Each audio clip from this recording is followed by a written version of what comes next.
So, time for a weekly wealth insight. And hello to you, fellow wealth hackers. Scott Picken. I'm coming from Planet Zangara, which is 220 kilometers up the coast in Cape Town.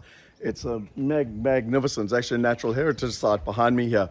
So, this week's weekly wealth insight is the difference between investment and a home.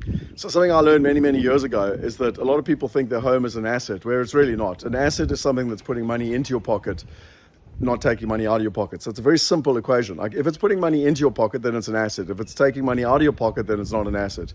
So your home is somewhere beautiful and it's nice to live, and I highly recommend owning your own home, and it gives you a sense of peace and security, and it's so much better than being a tenant. Trust me, I've owned my own property since I was 22 years old.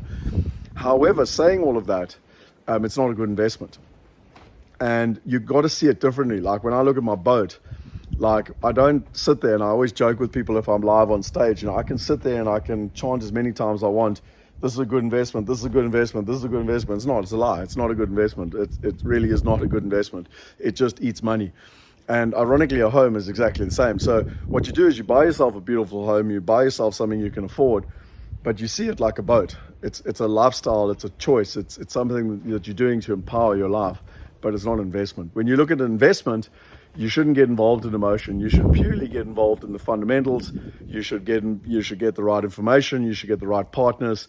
You should put the numbers in based on formulas and systems, and then you should make the right decisions. And look, I'm not here today to teach you about property investment, but there are literally like layers of due diligence and stuff when you're coming down to investing. And ultimately, it comes down to the numbers. Like, I don't care whether you want to invest in America or England, or Australia or Germany or South Africa or India or Hong Kong. It's irrelevant.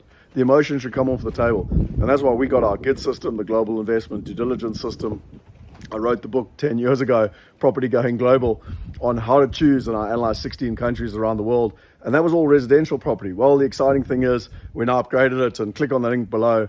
We literally are launching Wealth Going Global, because not only have I learned in the last 10 years a hell of a lot, mainly from residential to commercial, but also many other alternative assets. And so we're going to be launching it in a digital version. We're not going to be writing a book, but we're going to be taking effectively the book, and it's going to be the upgrade. And it's Wealth Going Global.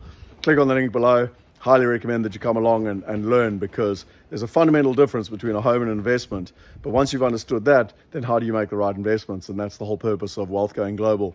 Because I believe we should all be global citizens, and so how do you make those right choices? Anyway, I hope you enjoyed this weekly Wealth Insight. Sign up to the channel if it's something of interest to you. Share it with a friend if you think it'll add value. Coming from Planet Zangara, one of the most beautiful places on the planet. It really is a spectacular place. I've had a 3-day workshop here learning about self, and it's just been phenomenal. And with that note, I'll see you next week. Cheers.